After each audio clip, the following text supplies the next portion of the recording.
Hey everybody, so we're heading into lecture 9, I believe it is. So we're going to be getting more into experimental methods. And just want to forewarn y'all, I have a bit of a cold, so hopefully my voice makes it through. I apologize for the raspiness. So here we go. So first off, what is an experiment? So this is a type of research design where participants are placed into different groups. Researchers systematically manipulate an independent variable, and the groups are compared to see if the independent variable had an effect on the different groups. And when we think about manipulation, we're talking about changing the level of the independent variable, the intensity, the frequency, or the duration. So this is kind of an example of a basic structure of an experimental design. So real basic, we have two groups. So group one would be the group that receives treatment, and group two would be the group that does not receive treatment, or they receive something else like treatment as usual, that's not the intervention that we're studying, or maybe they're placed on a wait list. In this example, group one would be considered the experimental group because the independent variable is what's being manipulated. And in this case, it's applied to see if there's any effect when we measure that dependent variable. Group two would be considered the control group because there's no independent variable that's applied. So this would kind of be the group to compare and see if compare the change to see if the change is related to the independent variable or if there's some other explanation. So establishing a cause and effect relationship. So let's take the example here. Does playing violent video games cause children to behave more aggressively? And we're going to define cause as anything that brings about an effect or result. So let's say we have this research question and we go to a meta-analysis that was done in 2018. So a meta-analysis is research that looks at prior studies and kind of summarizes the results. So Prescott et al. Examined the results of 24 studies, and they found that violent video games did increase physically aggressive behavior. They found that it was a small association, but it was statistically significant. And they said that the effect of violent video games were greatest for white children, moderate for Asian children, and non-significant for Hispanic children. So just some questions, some food for thought. Does this mean that violent video games cause physical aggression? Does it mean that violent video games have no effect on Hispanic children? What else could help explain these results? So when we're looking to establish a causal relationship, we need there to be three things in place. We need there to be an association, temporal precedence, and internal validity. So let's get into these.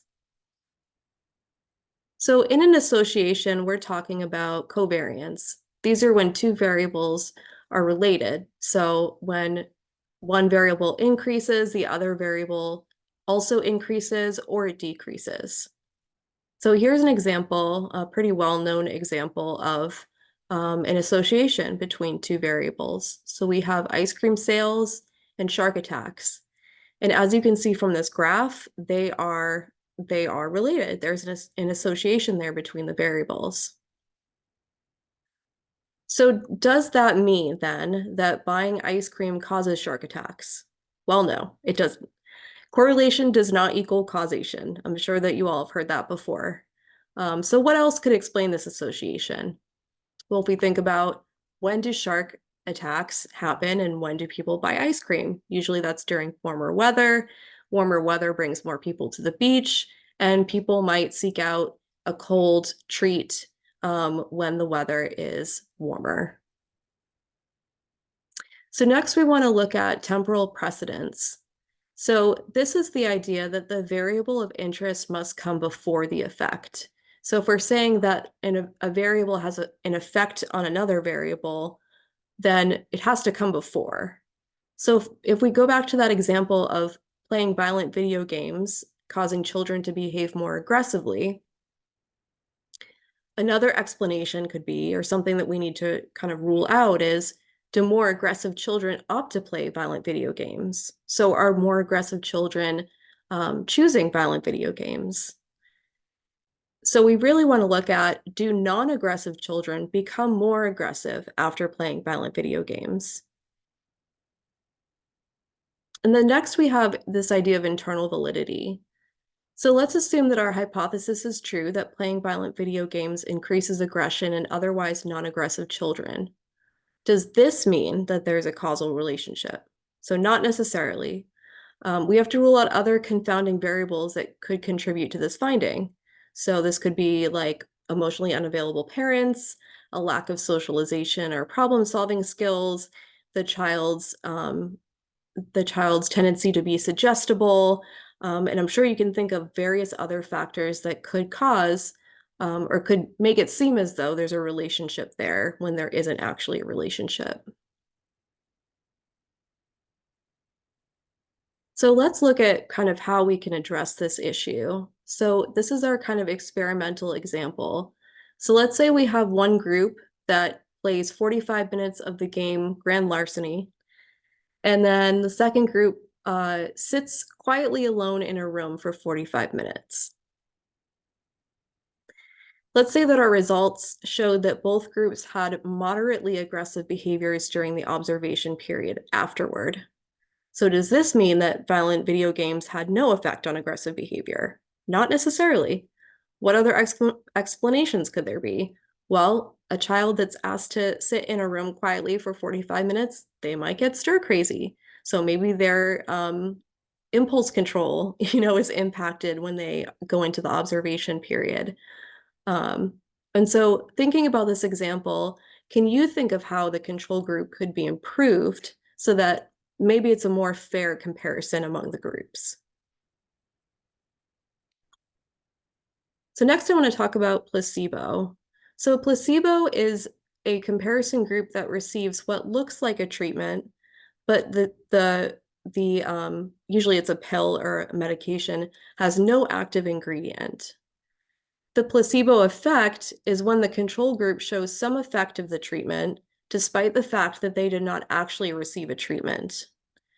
And it's important in doing experiments that researchers rule out changes that are actually due to treatment and not just the participants' positive or negative thinking that contributed to the effect. So if someone believes that they are receiving the treatment and they're actually getting a placebo, they might do better because they're they have a positive mindset.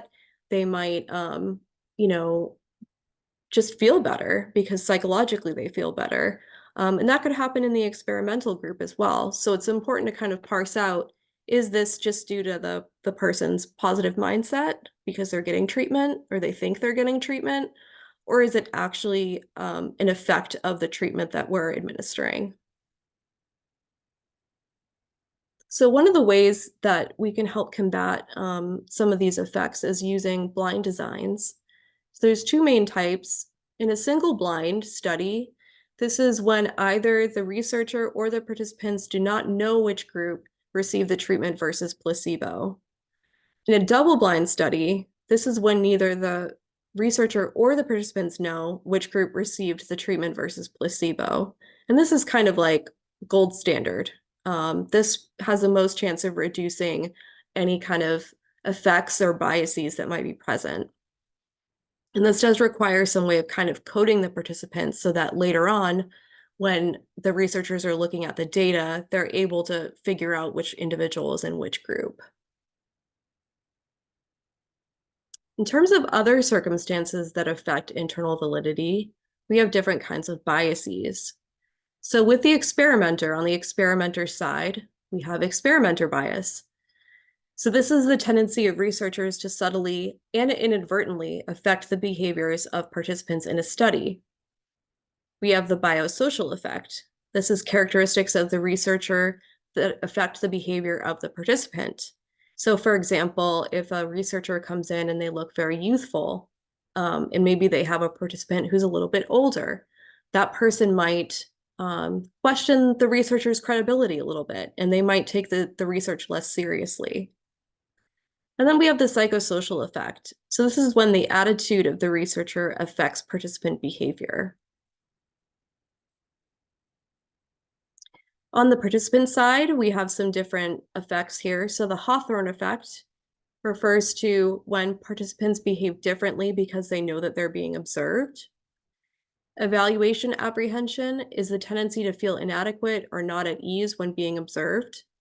And this reminds me of if you've ever been typing or putting in a phone number and someone's kind of, over your shoulder watching you. I know for myself anyway, I tend to get nervous and don't do as well, or I make more mistakes when I'm completing the task. And so that would be an example of evaluation apprehension. And then we have demand characteristics. So this is a tendency of a participant to behave differently or provide different answers because they know what the study aims to measure. So for example, if they know the study is looking at, we'll use the example of performance anxiety, that might impact the way that they perform. Maybe they perform worse because they know they have performance anxiety and they know that that's what the study is trying to measure. Maybe they do better because they're trying to be more aware of that aspect of themselves. And that's it for this lecture. Make sure to watch the Mythbusters episode that is posted under this week's module because there's going to be quiz questions pertaining to that experiment. And you can kind of relate it to the examples that we talked about in this lecture as well. So that's it. Thanks.